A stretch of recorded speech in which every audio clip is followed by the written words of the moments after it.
Hi, I'm Erin Power. And I'm Laura Rupsis. We're certified health coaches, and this is Health Coach Radio. This podcast is about the art, science, and business of health coaching. We share our insider tips to help you become a better coach and entrepreneur. And we interview expert guests to discover how they've made it in this growing field. It's time for health coaches to make an impact. It's time for Health Coach Radio. Today's episode is brought to you by the Health Coach Success Virtual Masterclass. My co-host Laura and I worked hard to pull together this special online event just for you. It's a 5-day mini course in which we interview the best and brightest health coach and marketing experts on the planet to try to understand how they've become such great coaches and entrepreneurs. Included in the 20-plus expert interviews are some names you might recognize. Primal Health Coach Institute founder Mark Sisson, celebrity nutrition expert and New York Times bestselling author J.J. Virgin, author, cardiologist, and staunch health coach advocate Dr. William Davis, Michelle Liotta of Health Coach Power Community, Michelle Norris, CEO of Paleo FX and ID Life Nutrition, and many, many more. The Health Coach Success Virtual Masterclass is now available and totally free for a limited time. Check it out at primalhealthcoach.com/success.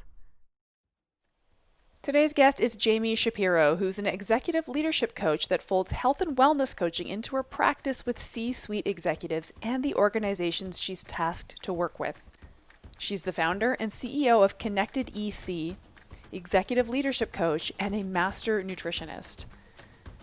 Jamie founded Connected EC because she believes there's a need for a new, healthier breed of leader who can create organizations where people burn bright and go the distance without burning out.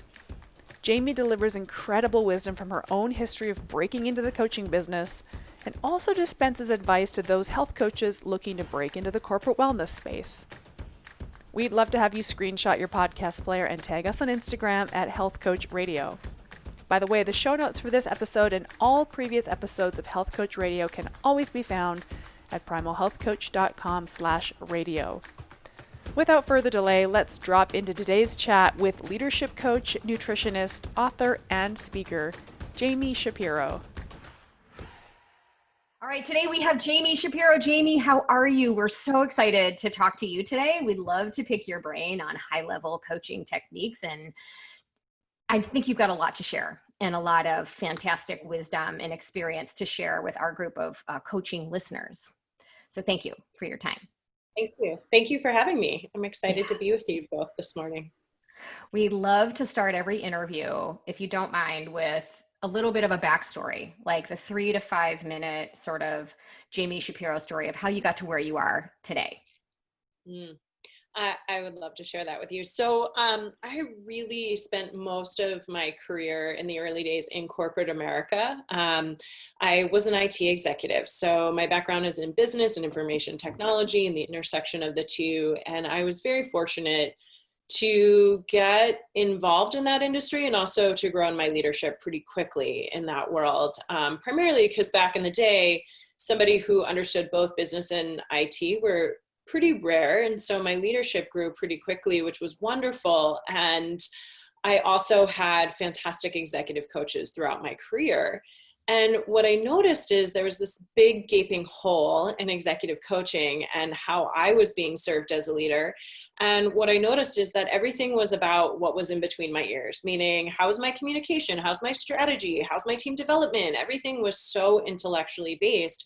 And not that that wasn't fantastic coaching, but there was this gaping hole in my overall well-being, right? I was driving way too hard for business results. I was sacrificing my body in the process. I was super stressed out. I was going through cycles and waves of burnout, and I wasn't getting asked the questions that I really needed to get asked, which was, so you're traveling 100% of your work week. How are you doing? How are you fueling yourself? How are you taking care of this incredible load that you're carrying? And the truth is I was doing a really terrible job. I like to say that I looked a little bit like a duck back in the day. I was smooth on the surface and just like frantically under the surface trying to keep afloat. And I really saw that this was just not a me problem. This was universal throughout corporate America, that we were really struggling with cycles and waves of burnout. And yet leadership development wasn't addressing how foundational well-being can enhance our leadership performance, can enhance our business results. When we start to take care of the full body, as leaders, we end up being that much more productive, that much more engaged, that much more able to connect with other people, and truly, truly visionary leaders. And so I started to see this connection in my own leadership. I always had a huge passion for psychology, for leadership development. And I decided, you know what, I want to do something that is more aligned with what I believe I'm most gifted at, which is the executive coaching piece. So I left corporate America. I went back to school for 2 years with the intention of putting the worlds of well-being and leadership development together. And I started a company called Connected EC, and our company is dedicated to integrating leadership performance and executive coaching with the world of well-being. So I am both a nutritionist and an executive coach. I focus in areas of what we call embodied leadership, mindful leadership, and really energy management, and understanding how we really think about leadership differently. And I am on a mission to change how we think about leadership performance and development, to always integrate health and well-being as a foundation and a principle. So that is a little bit about my story. Awesome. You know, Did you say embodied leadership? Is that how you described it? Embodied leadership. Yeah, it's all about how the physical body, you'll hear it called somatic coaching or embodied coaching, right? It's all about understanding how our bodies drive the bus just as much as our mind, and understanding that when we leverage the wisdom of the body, not just the wisdom of the mind, that we can enhance our overall leadership so much. And I think we in the corporate world have really ignored the physical body for a really long time. And the advances in social research and science right now are just incredible in understanding that, hey, we used to think the mind drove the bus all the time, but that's not the case. Like, we can impact the neurotransmitters that are being fired in our brains, the hormones that are coursing through our bodies, just by changing our physical body position, just by creating more movement. We're showing, how much higher productivity is through movement of the body, and how detrimental it is just to sit all day. And yet you talk to many leaders and it's like, what are you doing? Especially now when so many environments are virtual. Oh, I'm sitting 10, 12 hours a day. Great. That is really hurting you as a leader, as a person. It's not just like your health is deteriorating, your cognitive ability is deteriorating because of this. So when I talk about embodied leadership, I'm really talking about how do we focus on the full body in order to lead at our best. Oh my gosh, I know Erin and I can both relate, right? We both came from corporate America, and I know Corporate Canada. Oh my God. Yes, I'm sorry. Corporate Canada, the corporate world. Sorry. But we both had these feelings of burnout. I came from finance. She came from advertising, both very competitive fields. I know in my world, very male dominant, very, very male dominated. There weren't that many women. And so that was a whole other dynamic and probably a whole other conversation. But, I spent a lot of time on the road. Exercise was always encouraged, right? Oh, burn off the stress, stay in shape. But we ate out every day almost, and drinking was encouraged, right? So like knowing what I know now through this lens as a health coach compared to what is valued in corporate America and the corporate world, two totally different, like they couldn't be on more opposite ends of the spectrum. And I talk to people all day that are looking to change careers. This is part of sort of what I do for the school that we work for. And I have a lot of conversations who are with people who are embroiled in the world I was embroiled in, that do want to make corporate executives, high-level executives, type A personalities kind of their focus, because they know just how dangerous this lifestyle really can be. So there's a lot of people listening to this that I know have just perked up and been like, oh my God, this is exactly what I want to focus on. So I'm excited to dig in here. And I guess my first question is, so you work with mostly corporations, right? not I do. necessarily individuals? Okay. So I think we're going to have a subset of group that want to work with a corporation like you, but then others that want the individuals. So Yeah. I would love to kind of speak to sort of both cohorts, maybe starting with how you work through approaching a corporation, because Erin has said it in the past too, and I do agree with her that sort of corporate wellness and getting your foot in the door of a corporation is a pretty tough thing to do. It is.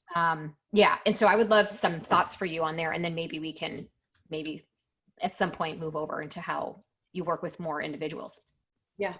I get a lot of questions from people that are looking to get into corporate America. And I always ask one question to get started, which is, what are the reasons why you want to get involved with corporate America?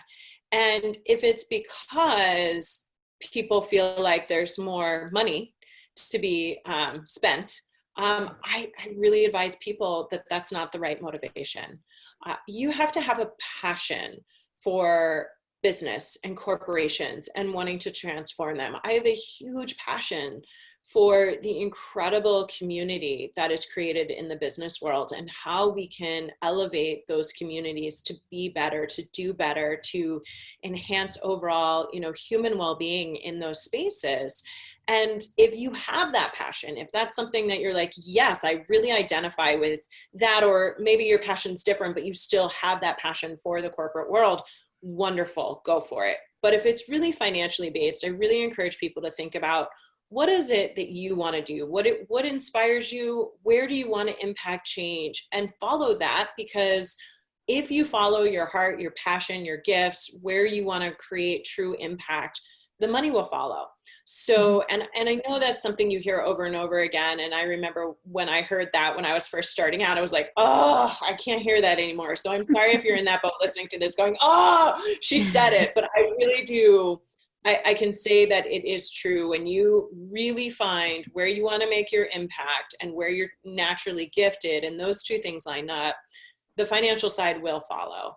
So really ask yourself, is corporate anywhere, business anywhere, wherever you are in the world, is that where I feel like I want to make the impact? Is that what I'm passionate about? If the answer is yes, then I will tell you, you just got to get out there. And one of the best things I can tell you to do is start offering a 1-hour session for free to just get your foot in the door and share your wisdom, right? If this is really what you're passionate about, giving an hour of your time to go share with people what you know, what your gifts are, can be a really natural first step. And I will say that when I first started my company, I spoke a lot, I shared a lot, and just tried to show that I wanted to be a partner, that I wanted to help, that I really wanted to be there for these organizations. And once they saw what I had to offer, they were like, oh, great. Now,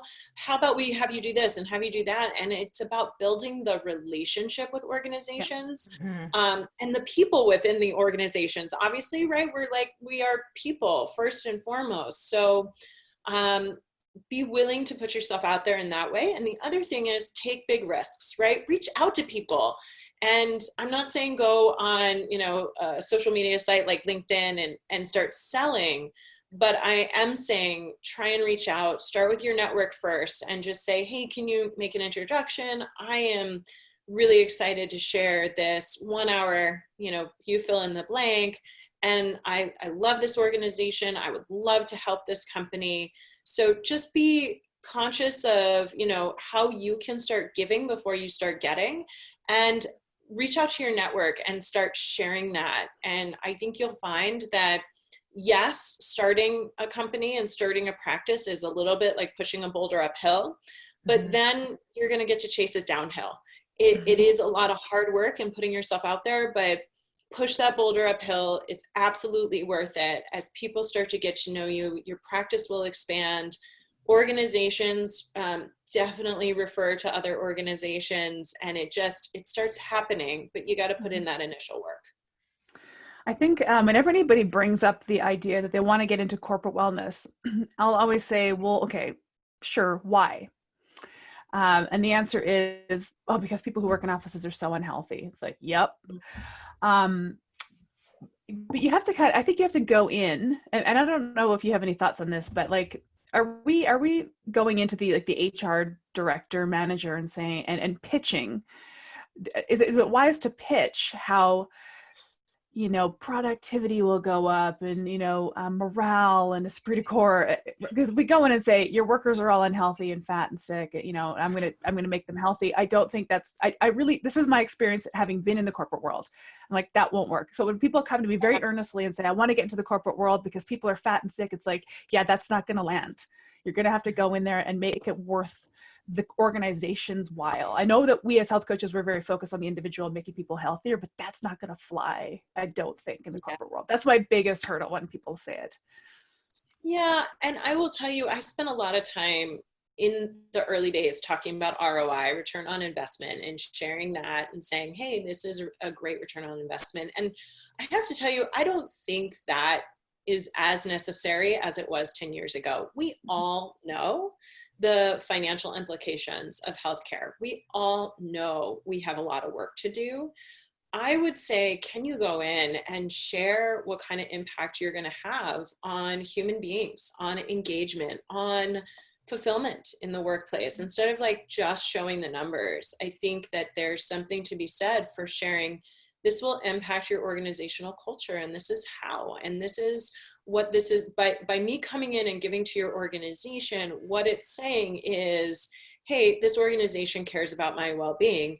They brought Erin in, or they brought Laura in just to talk about these things. And so I focus much more there than on the ROI anymore. And I'm not saying business results don't matter in the corporate world, but I feel like we get it. Like, yes, it's going to save money, but can we start talking about the more human aspects of this versus the financial aspects of this? So you feel like it's shifting that way, and I do. Absolutely. Amazing.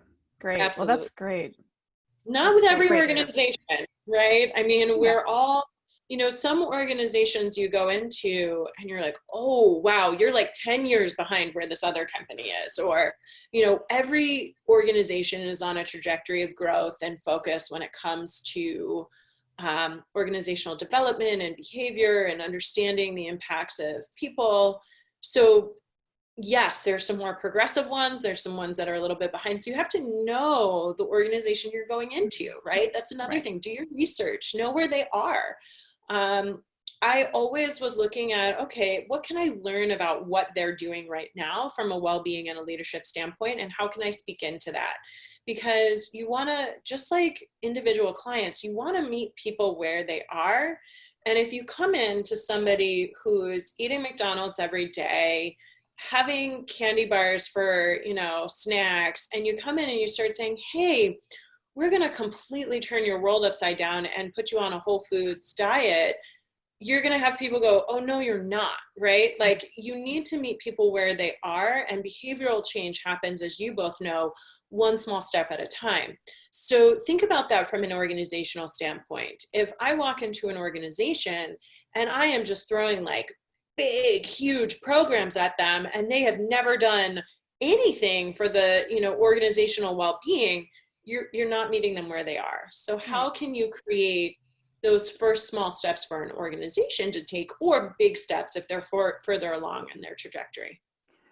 And then corporate culture too plays into this a lot. And so, like, I was thinking about, we were chatting with some of our students at a master class that we had hosted, and there's a couple that had come from North Carolina to this master class, and they said there's an organization, a company really well known in Raleigh or wherever in North Carolina. They have a really awesome progressive corporate culture, and it's well known. They're well known in this city as having a very progressive corporate culture, being very supportive of what you call organizational culture, impacting the organizational culture. So how do you suggest people find out if there's companies that have this sort of more progressive, open-minded sort of attitude? Research is absolutely number one for me. Like, get out there and start searching. There's a lot of information out there on organizations. You're going to see lists like the 100 best companies to work for, and all kinds of information about companies. You can jump on an organization's website and learn about their mission, their values, who they are, what they stand for. Does that always line up with work culture? I wish it did, but it doesn't always. But you can start researching and then reach out to people. And I know that sounds crazy, but you can reach out and a lot of people will talk to you if you're not trying to sell, right? Like, I think that's one thing that happens a lot is people are like, hey, I have this offering for you and it's, you know, this much money. And people are like, oh, no. But you'd be surprised if you reach out, especially to your network and say, hey, I'm really interested in your organization. I'd love to learn more about the org culture and what it's like. And would you mind spending 15 minutes with me on the phone and just sharing, you know, your experience with X company? People often say yes. And I think if you come at it from that approach versus, hey, I want to sell you something, it's a totally different experience. And so I think you can learn a lot just by talking to people who work at the organization. You know, and all of this parallels with how we always talk about how you would present yourself as a coach, even to individuals. All of this stuff holds true, right? Creating like giving before you ask, right? And giving a lot before you ask, providing value, building a reputation as a content expert is tremendous. And it would hold true. And I think probably even more so true in the corporate world, that if they see you as a content expert in an area in which, and ding, ding, ding, Erin and I talk about this all the time, in an area in which this corporation broadly feels they have some sort of problem, right? You're here to solve a problem. So if you can go in and provide value, create content, and give before you ever ask, this whole thing is very parallel to how we always recommend coaches present themselves in the marketplace when they're trying to attract individuals as well. And my thought would be, and I'd love your opinion, is it's probably even more important in the corporate world to attack it that way.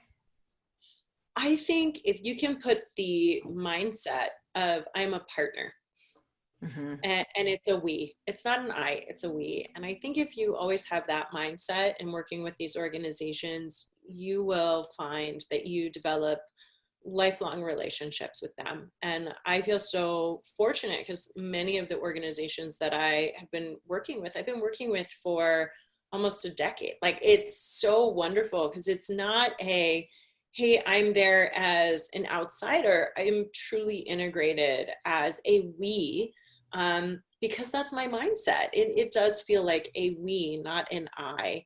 And so I think whether you're thinking about it from an individual coaching standpoint or from an organization, how do you put that we mindset, that partnership mindset on, versus thinking of yourself as a vendor or an outsider? How do you really focus on being a true partner? And that's why I think I've had the opportunity to work with these incredible organizations. So can you tell me a little bit, so when you first started, would you tell us the story of how you landed your first corporate client? How much of this were connections you already had versus the work you did to get there to make the introduction?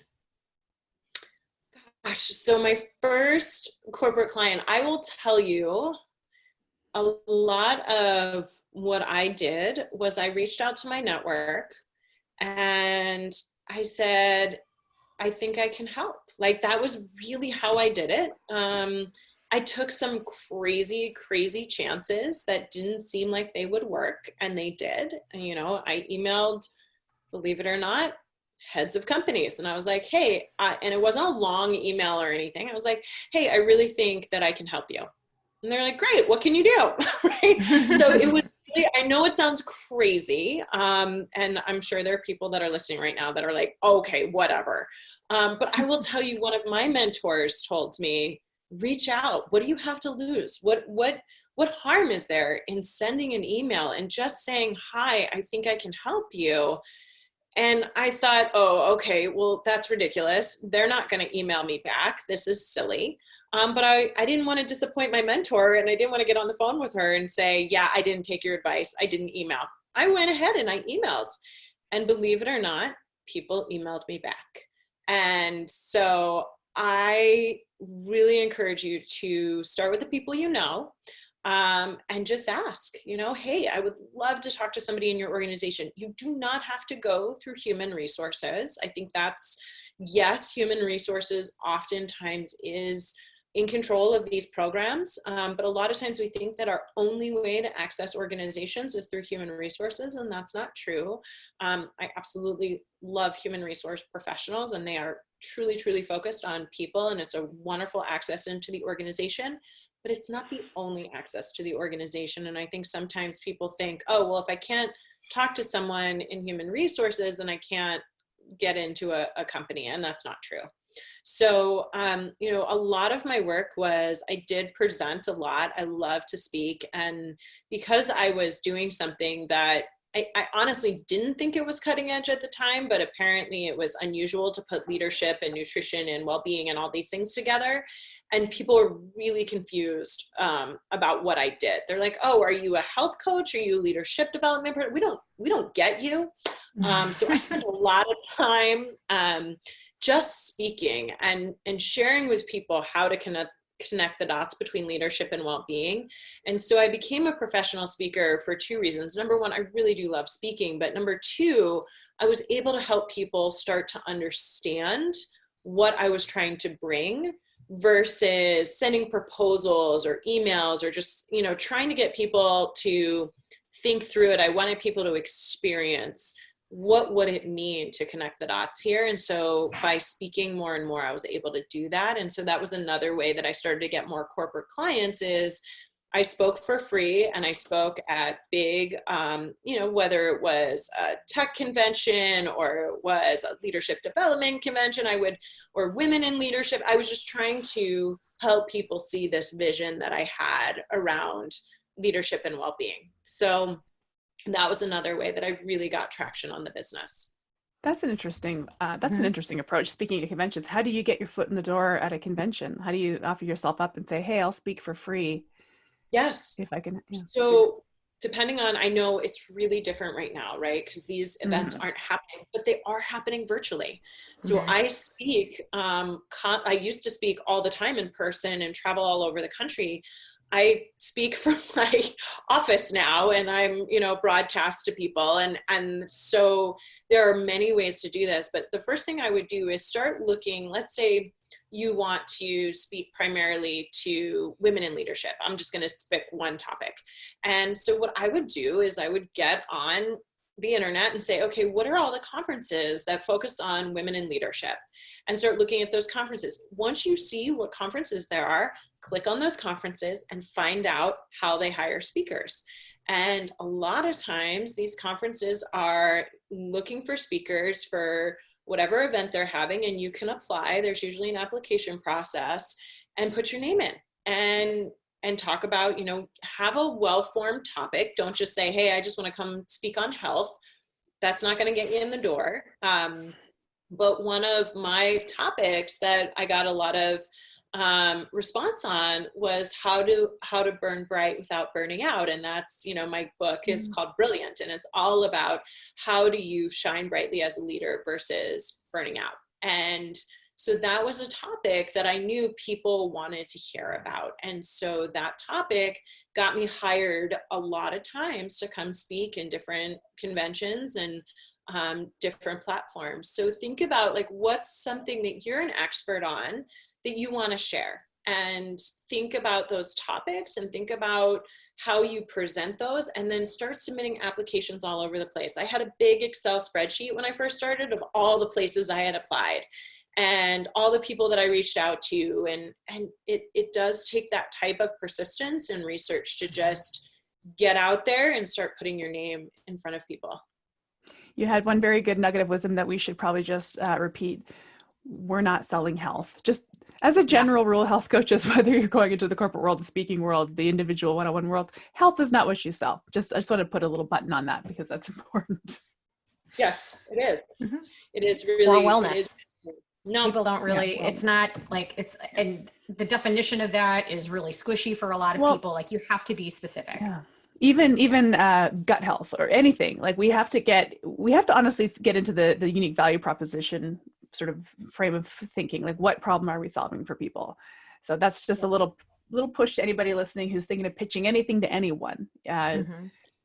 Nobody knows that they need to sort out their insulin resistance. You need to tag to what they're feeling like and what the experience is like in their body or in their organization or whatever the case may be. Yeah. Yeah, there's that great quote that says, no one ever remembers what you say, it's how you make them feel. And tap into that. Like, what are you trying to get people to feel? Whether it's as a, one-on-one, if it's in a group, like, what are you really tapping into? We are human beings, we're not human doings. So how do we really tap into that essence of being and feeling? And that's where you're going to connect and where you're going to be able to elevate people's well-being. Yeah. And burnout is, I just think it's something everybody knows what that feels like. Yes. And everybody wants to know how to wrap their arms around it because it feels awful. And I can totally relate to your earlier story when you were talking about feeling like a duck, that on the outside, everything looked fine, but underneath the water, everything was frantic, because I can totally relate to that. And it's what eventually just made me sick and what eventually just made me leave that field to begin with and move this direction. Whereas, and I can't even tell you how many of my colleagues called me to congratulate me for leaving and following what I wanted to do. And I would love to get out. Dozens and dozens of them. How did you do it? How did you have the confidence and the courage to just leave? And I'm like, well, I didn't just leave. First of all, this is something I'd been working towards for a long time. And this was in the back of my head, maybe this could really be a niche for me, is to help people in that old field. Because what I used to do was an outside sales position in finance. I was a wholesaler. And it's a very unhealthy, very stressful lifestyle. And believe it or not, I was able to get well eventually in that lifestyle. I just didn't want it anymore. So I knew how to do it. And I'm like, this could be a niche for me to really kind of focus on that. But then I realized I'm not passionate about that. I'm not passionate about that group. And now that I'm away from it and it's not as emotional for me, I might be able to get back there because I know I can do a lot of good. Yeah. But I've got a passion for other things that I really need to focus on. But I do know that it's so important, and there's so many people that can relate to it. And that notion of burnout is something that's very specific. Everybody suffers from it, but it gets kept secret. It's like the worst kept secret ever, right? No one really talks about it amongst their peers, and it needs to be brought to the forefront because people do want to succeed. So I can see why that topic clicked. It did. And I will tell you, one of the reasons I'm so passionate about the corporate world is we have so much incredible talent that is leaving it for exactly that reason. Like, it's too much. I don't want to do this anymore. I can't stay well in this environment. And that is the exact opposite of what should happen. I know you both know this, we thrive in community in our well-being. If we're in community where people are paying attention and caring about our overall well-being as a human being, what happens is we elevate. We're in tribe. We're human beings. We're meant to live in tribe. And when we can transform businesses to elevate that, oh my gosh, then we get to keep the most incredible talent focused in areas that they're gifted in. And I don't want to spend another 10 years watching top talent leave corporate America because they can't handle the lifestyle. I want to be a part of that change, and I want to help think about, how do we treat business as community? How do we create that tribe mentality that elevates human beings versus tears down their overall health and well-being? And I think if we can figure that out, man, what is possible is so cool. And that's why I'm in that space, is like, how do we do this? And I just want to keep studying that. I'm deeply, deeply passionate, and actually back in school now around positive psychology. And I think that positive organizational psychology is another piece to the puzzle here of how do we elevate our mindset? How do we elevate overall peak performance by really understanding how well-being and all of these pieces integrate to elevate people? I have a follow-up question too. And speaking in these terms of, you mentioned something about how we're tribal, tribal by nature. Tribal. Yeah. Right. And Yes. this COVID-19 has ripped a lot of this away. Right. So, and caused a lot of stress. But here's the other side of this coin. I'm hearing from some of my peers that used to work in an office setting that are now working from home, how much less stressed out they are, work related, that they're more efficient than they thought they were. Some of their companies may not bring them back like ever. They may really look to have a big portion of their employer base or employee base working from home now. So this has kind of changed the dynamic a little bit. Have you noticed any of this with kind of what you're doing now and what you think is going to happen? Yeah, there's two sides of this coin. I would say there are people that are finding more well-being in this new environment, and being home is fantastic. And then there are other people who feel like they're living at work. And because we don't have some of the informal touch points that we used to, we have transitioned it all to meetings. And so people are back to back to back. There's no transition time. While I really love that we can be on video, video actually is very cognitively depleting for people. And so when you are on video for some of my leaders, 10, 12 hours a day, they are burning out even faster. So you really, what has to happen, and I've said this to so many organizations, like we've never been in a time where we all are redesigning what work looks like. Like we all, it's like we've been given a blank canvas because of this to say, okay, how do we redesign how we think about meetings and culture? And like, it's new. So I am really challenging the organizations I work with to figure out, what does it look like to infuse a culture of well-being into this virtual environment? Well, you know what it means? It means, number one, we are not doing back-to-back 1-hour meetings where there was no transition time for our brain.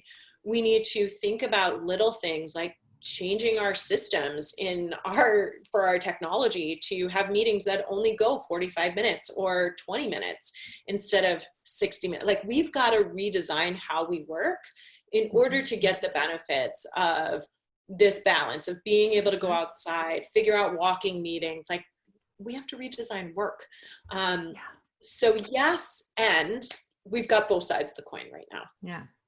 Oh, you know what? That was such an awesome sort of thought experiment. Like you've been given a blank canvas. Now let's create work from scratch. I forget what we kind of did is we square peg round hold what we know work to be into this. Now we're at home. Yeah. And it's not working. It's not working to your point. Yeah. And people are firefighting. We're like in the middle of all of these urgent issues.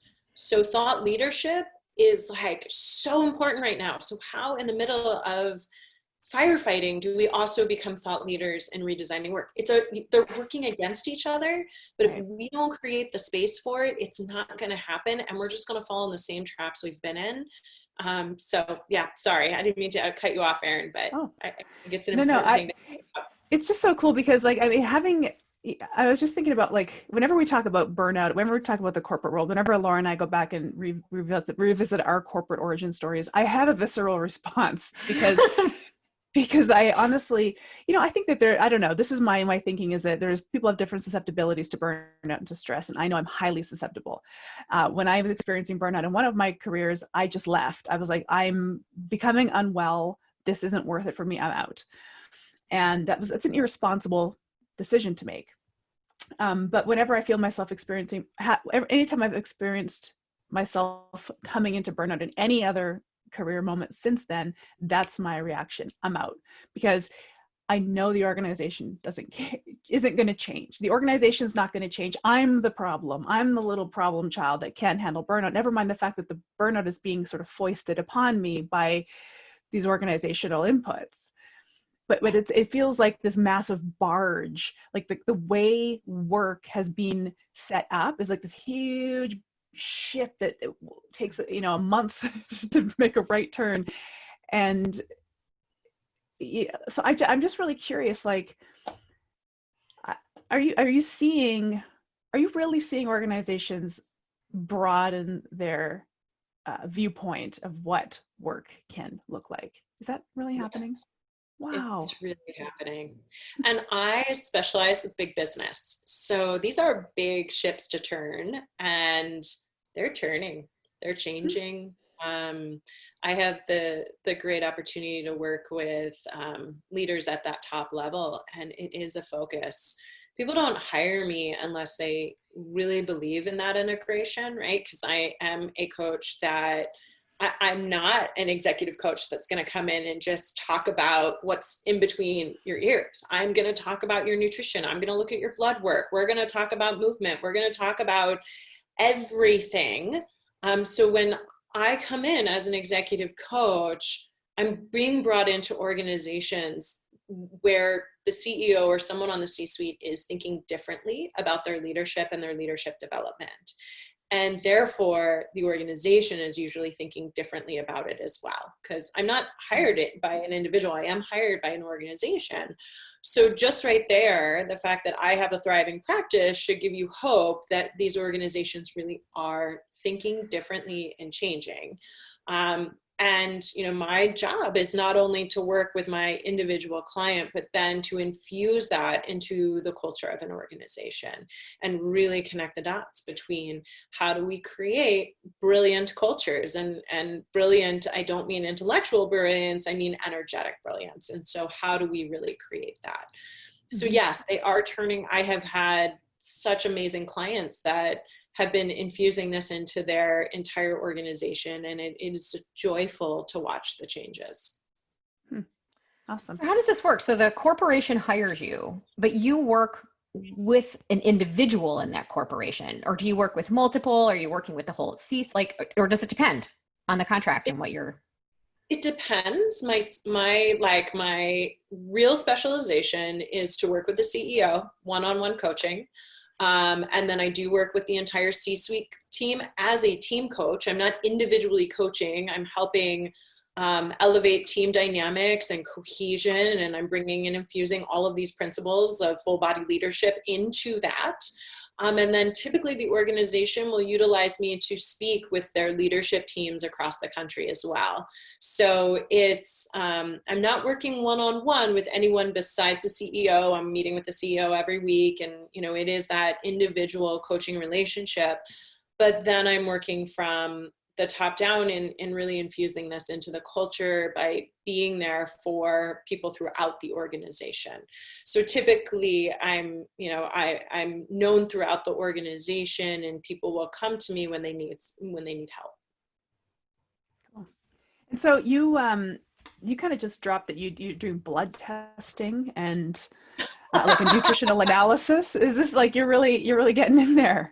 Oh, I'm really getting in there. And I don't do the blood work. I partner with their doctor. They do the blood work. And then I take a look at it from that functional medicine perspective, right? So, and really take a look at what's going on nutritionally. And the blood is just a really great, as you both know, it's a really good storyteller of what's going on in the body. And we don't use it nearly enough. And so, yes, I'm looking at everything from how often they're getting their physicals, what's going on with their blood work. I'm really looking at everything. We do a full nutritional analysis. So, it's interesting when I first put nutrition and leadership together, people are like, what are you doing? What are you trying to be in this world? We don't get you. We don't understand you. And I'm like, wait a minute. Would you say that leadership requires energy?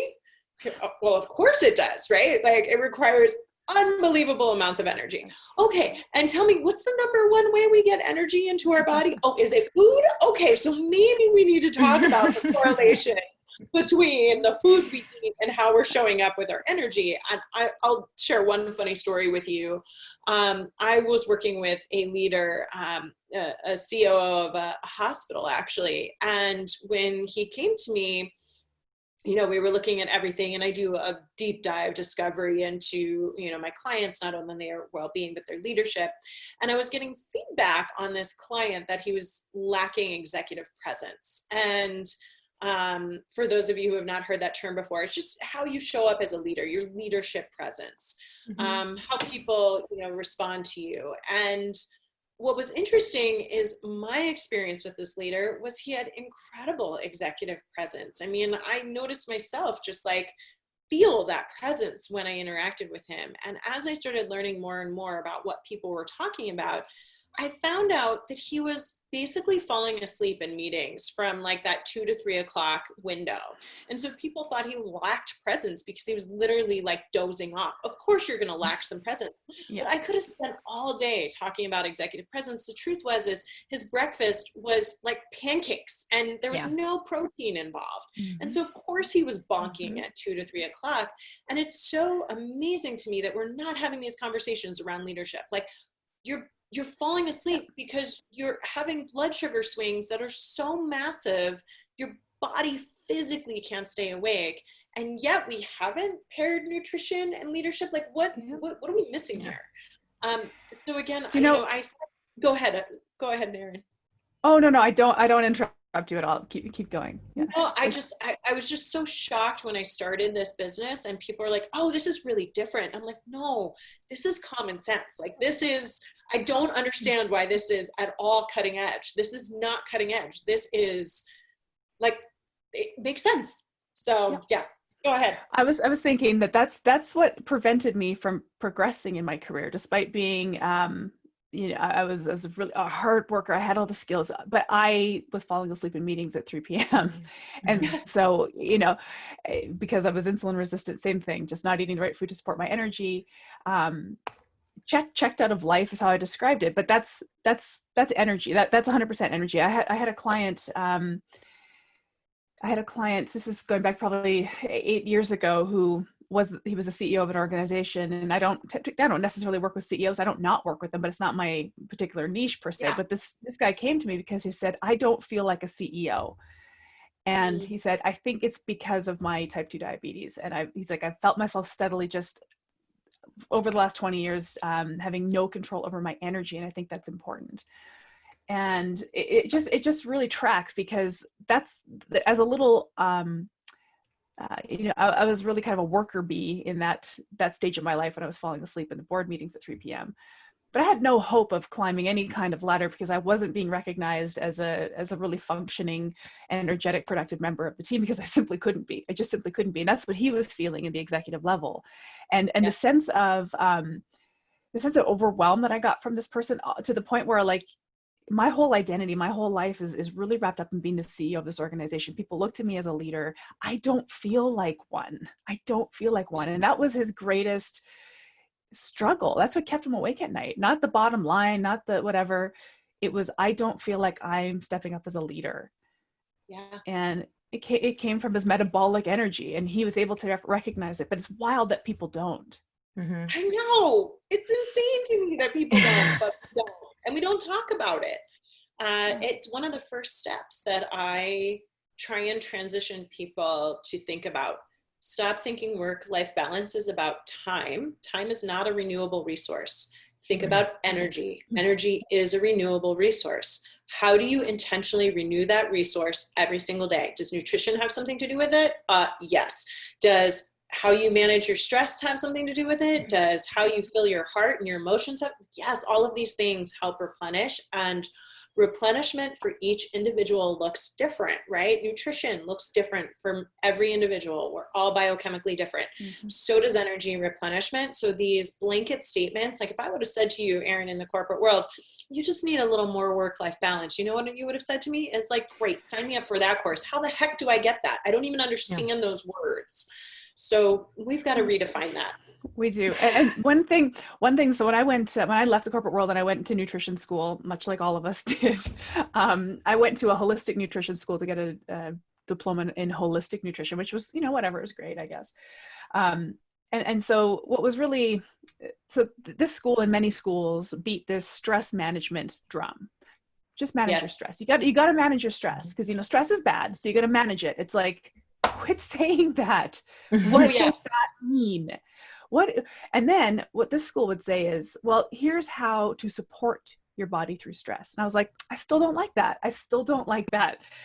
B vitamins, magnesium, omega-3s, they support your brain through stress. It's like, we're still not addressing root cause. Like we're still not. And my least favorite thing to hear, and I say this all the time, is you cannot tell people not to stress.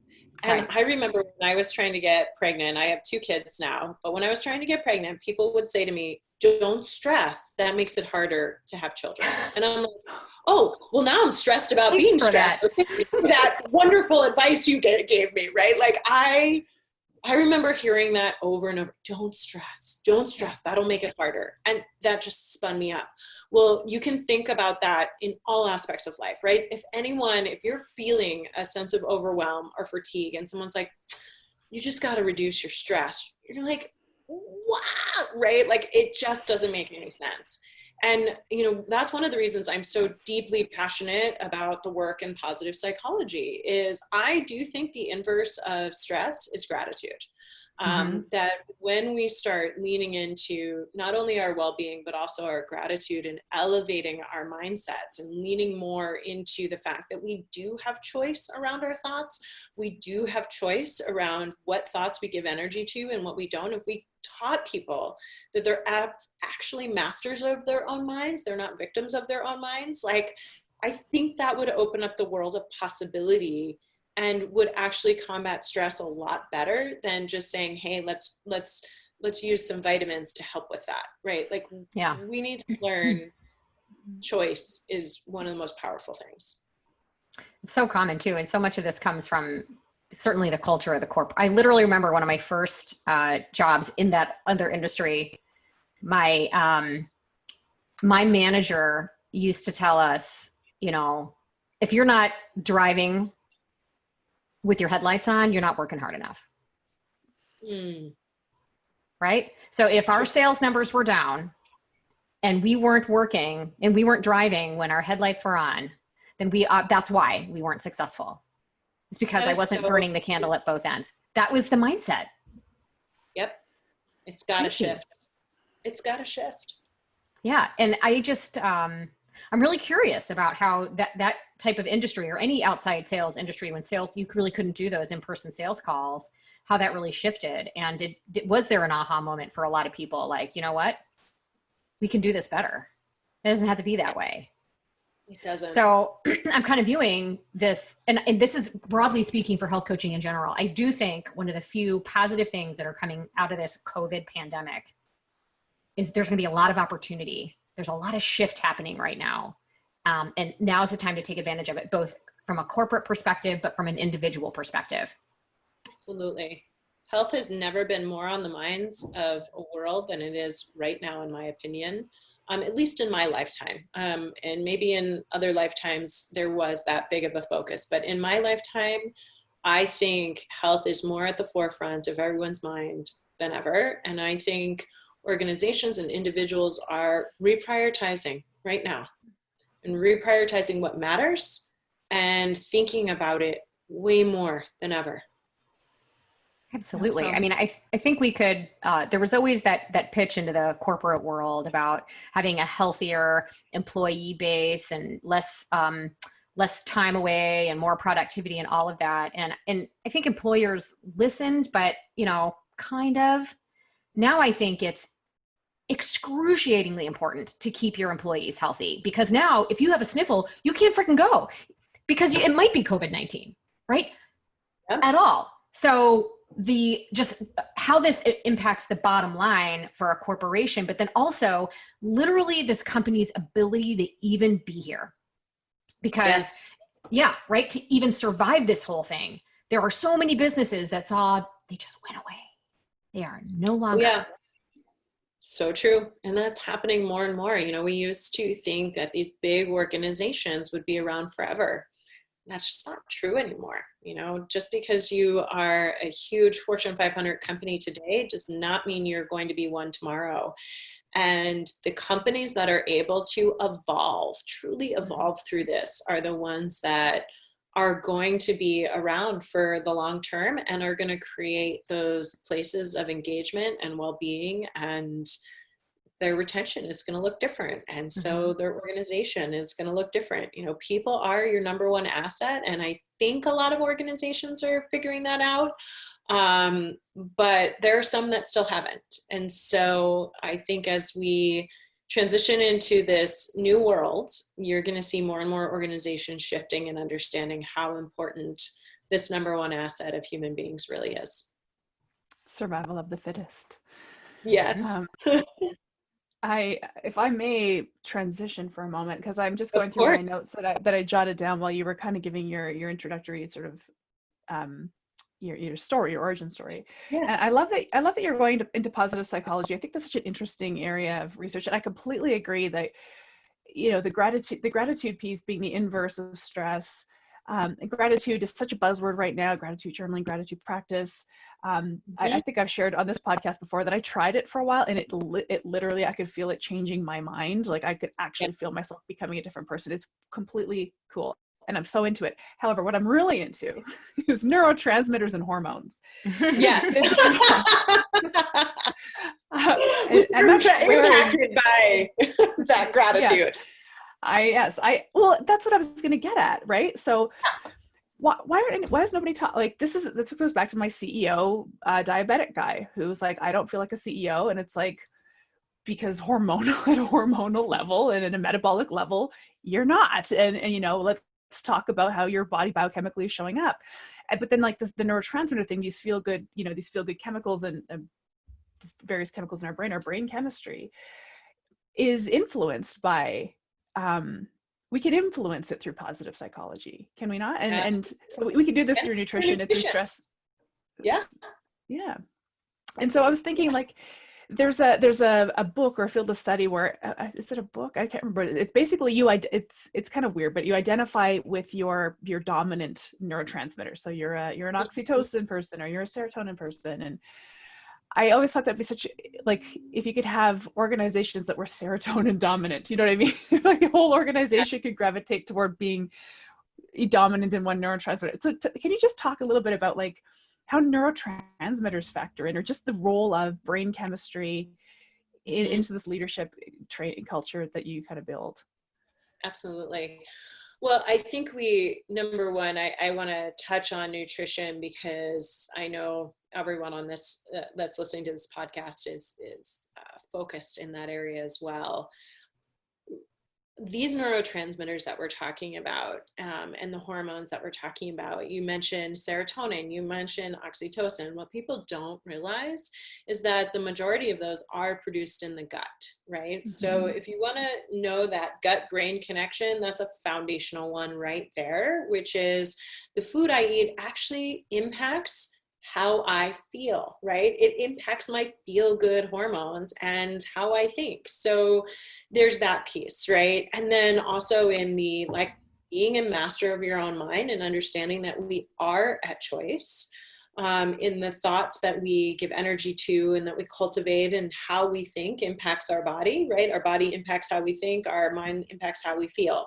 So if we start to recognize that connection as well, there's a lot of power there. And I am a firm believer in the power of mindfulness and meditation to start to give us more space between stimulus and response. And when we are more at choice in what thoughts we give energy to and what thoughts we take action from, we're impacting our brain chemistry there as well. So just like you were talking about with gratitude, by just writing down or thinking about things that you are grateful for, leaning into those positive thoughts, you're changing the wiring of your brain. And so I love the metaphor of it's summer right now, so I'm gonna use rain on a hillside and not a sledding hill. But I like the metaphor of thinking about our brains as rain on the hillside, right? The first time it rains, the hillside is going to get some grooves in it from that rain.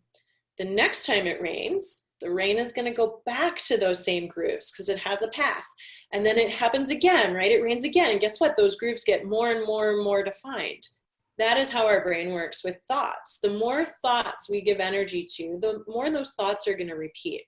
So when we shift and we recognize, wow, I am at choice here. I get to put more time and energy in the thoughts that are actually elevating my serotonin, elevating my oxytocin. I'm gonna intentionally think about that. I'm gonna intentionally write those down. I'm gonna intentionally work on having more of those we're literally changing our brain chemistry. And that's the coolest thing around positive psychology, is that we are researching and learning and understanding the impacts that this has on our brain, on our body, on our hormones and our neurotransmitters. Like, we are seeing the research conclusively support that we are masters of our own mind and we can be at choice. So I don't know if I answered the question. I probably went a little bit on a tangent, but it's why I just so firmly believe in this integration of like nutrition and mindfulness and body and movement, is because it all works together. It's not one thing. You can't just pull one lever and change everything. It's gotta, you can pull one lever at a time, but eventually we want to pull all the levers. Yeah. Yeah. The analogy of the grooves really lands, I think, with people, these neural grooves. And also one thing that you brought up that I've heard before described when talking about the benefits of meditation is it creates space between stimulus and response. As soon as that was the first time I ever heard that, I was like, wow, that's what I need. I didn't know I needed, it's just like we talked about earlier. I don't know I need health. I didn't know I needed health. I didn't know I needed meditation, but what I do need is some space between my stimulus and my response. How does it land with these leaders that you work with when you tell them that the food that they eat, when it gets down into their gut, into their intestines, that it's influencing their brain chemistry from like an actual biochemical level? Do they believe it? Are they blown away? Are they skeptical? Are they into it? I would say all of my clients know it to be true. They see it. If they don't see it when we first start working together, simple things that we change, like hydration, and they notice the impact right away. They're like, okay, I'm a believer. Like, I started drinking more water and I can stay more focused. Okay, what else do we need to do? By changing what they're eating for breakfast, how they're thinking about snacks throughout the day. These are all things that these little micro changes lead to such a change in performance that I think little by little it's like, okay, I'm on the nutrition train. What else can I do to enhance how I'm thinking, how I'm feeling? Do I think that all of my clients are as extreme around nutrition as probably the three of us are? No, I don't expect them to be. But I do want them to learn how to eat for their energy, how to eat for their performance, and recognize when we look through the lens of food serves my leadership, not just my well-being, it's amazing what can shift there. And then how do you measure results how do you get these guys, these folks, these leaders to measure their results? Do you have some kind of metric based on the subjective experience of like focus or, productivity? Like what are the metrics that you're getting them to check in on? So the metrics are typically, I break down all of my goals and measurements into primarily 5 categories. I have goals and measurements around their personal life. I have goals and measurements around their well-being. And then we break it into 3 categories for leadership. Self-leadership, which includes awareness and energy management. What we call empathetic leadership, which is your connection in relation to others. And then visionary leadership, how you are influencing an organization. So after I've gone through discovery, and I'm talking about like really understanding them from a leadership perspective, interviewing people in their personal and professional lives, and then also doing a deep dive into their environmental factors, their well-being, I create, and it is personalized for each person, what their goals and measurements are through our engagement together. And then we have those, how we are going to measure them. And truthfully, it's different for each person, right? So it might be, and I'll just give you an example. We may choose that, okay, one of the things we know for this person is that in order for them to be at their best, they need to have a movement routine that looks like this. And we define what that looks like. And then maybe we use something as simple as a Fitbit tracker to see if they're really engaged with it, or maybe it's a different type of tracking system. So every goal that we put out there, we have a way to measure. Sometimes it's a feedback loop, right? So I'm interviewing when we start people in their organization, and then I'm continually checking in with them as well to say, okay, how's this leader doing? Are they a more responsive leader, and how much have they improved here? So I wish I could give you like, here are all the metrics I use. I just choose to like really customize it based on each individual person. I would think at that level you'd have to, right? Someone at that high a level, I would imagine you are charging a much higher price point than many coaches that are just, coaching, not CEOs, right? So you have to be super tailored and super individualized, and just a very high touch program. So before I let you go, I would love to get your thoughts on, let's say you are a new coach, or someone maybe coming from this world, coming from the corporate world that has a passion for it, like you, and wanting to work in this space because, like you, believes we're seeing entirely too much talent wasted, people leaving. How do we create a healthy, so they want to move in this direction. They have some connections maybe to their current company or to colleagues like at other companies. What is your opinion on the benefit of getting started working with individuals first, getting some results, and then being able to maybe use that as, I guess, a proof statement on the benefits of some of these changes and how you can then use that as a foot in the door with a corporation? Do you think that there's some value there? Because I would see a big stumbling block. This is just me thinking out loud. People coming from this is figuring out, I've never even coached a person before. I wouldn't even know how to build a program to be able to go into a corporation and offer something. So what are your thoughts? Like, how should someone get started? Yeah, I think it's great getting started with individual clients and offering your services to friends and people that you know that might want to help you get started and help you think through your programming and help you think through ideas. And I mean, I can't imagine there's too many people that would say no to, hey, I want to help you. And I would love to offer this, for free to you. Would you be willing to help me really dial in what I'm trying to do? Most people are gonna be like, yes, please. I would love to have a partner. I would love to have accountability. I would love to, have someone that's an expert in this area helping me think through this. And, if you've gone through school, you are an expert. Don't minimize your education, right? Like, I think sometimes I see people get in their own way in coaching. We call it the saboteur. It's that part of us, so that self-critic that gets in the way of our greatest potential, that tells us stories that aren't true. And so sometimes I see people like get in their own way and start telling the story, well, I don't know enough. I don't have enough experience. I can't. Yes, you can. You obviously have a passion and a background and some form of education in this area. Leverage that, believe in yourself, and put yourself out there and offer some things. And sure, dial it in with some individuals if you want, but don't spend too long. If you are so passionate about helping the corporate world, don't get into this story that I need 5 years of individual coaching experience before I step into the corporate world. That is not true. Get your program homed in a little bit, and guess what? Organizations are going to ask you to do other things, and you're going to hone in your program differently. And part of being an entrepreneur is being agile, being able to reinvent and figure out, okay, that worked here and I need to change it a little bit for over here. And this corporate culture is a little bit different, so let me change it this way. Like, that's part of the joy of being a coach and being an entrepreneur. We get to customize, we get to be agile. So don't get like, yes, spend a little bit of time feeling, like you're honing in what you want to offer, but don't spend too much time. Do what you love. Yeah, that's an outstanding encouragement for honestly anybody in any category. It's like your clients, whoever they are, corporations, CEOs, soccer moms, will help you build your program. They'll help you co-create the program, but you just got to get started. You just got to get started. That's the official tagline of this podcast. Just get started. Get out there. Do something. Get started. Yes. Pivot. Be agile. Declare it. That's right. Declare it.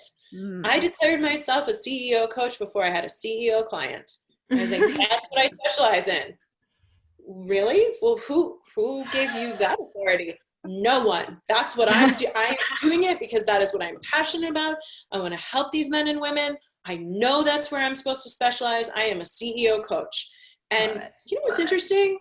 My first CEO coach didn't say, so how many other CEOs have you coached before? No one asked me that. They said, you're passionate about me oh, yay, I love that you love what I do, and I love that you want to serve me. So let's do this, Jamie. And my business has grown from that. So declare to the world who you are, what you want to do. It's amazing when you declare and put the intention out there, how everything really conspires to serve you in your path. So take a stand for yourself and tell people what you want. I love it. I don't think we could have a better ending note than that, personally. I think you let us right there. I love that. Thank you so much for that vote of confidence, right? I just wish every coach coming down the pike, we all have our moments of like imposter syndrome and where we lack confidence. But the ones that eventually gain success are the ones that can accept it for what it is, figure out how they can leverage to get over that, and just keep moving. We all suffer from it, but don't let it stop you. So yes. I love that. And so I know there's going to be a lot of people that want to follow you and learn more about what you're doing and how they can sort of take a peek over the wall and kind of see what you're doing, especially if it's somebody that wants to emulate what you're doing. So how can people find you? Where's the best place? So our website, we have a ton of free resources and tools with my book, Brilliant. I just wanted everyone to have the entire tool set that I utilize. So you don't even need to buy the book. The tool set is all out on our website. It's at connectedec, like executivecoaching.com. And you can learn more about the company, the book, and the tool set we use with our leaders. And I am on LinkedIn. I don't have a huge social media presence anywhere else, but I am on LinkedIn, and I do connect a lot through there. So feel free to reach out to me that way as well. Wonderful. Thank you so much for this, Jamie. This was really great, really fun, and super empowering. So thank you so much for joining us. Thank you. Thank you both. Awesome. Thank you. This podcast was brought to you by Primal Health Coach Institute.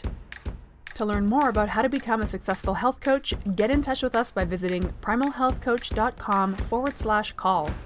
Or if you're already a successful health coach, practitioner, influencer, or thought leader with a thriving business and an interesting story, we'd love to hear from you. Connect with us at hello@primalhealthcoach.com and let us know why we need to interview you for Health Coach Radio. Thanks for listening.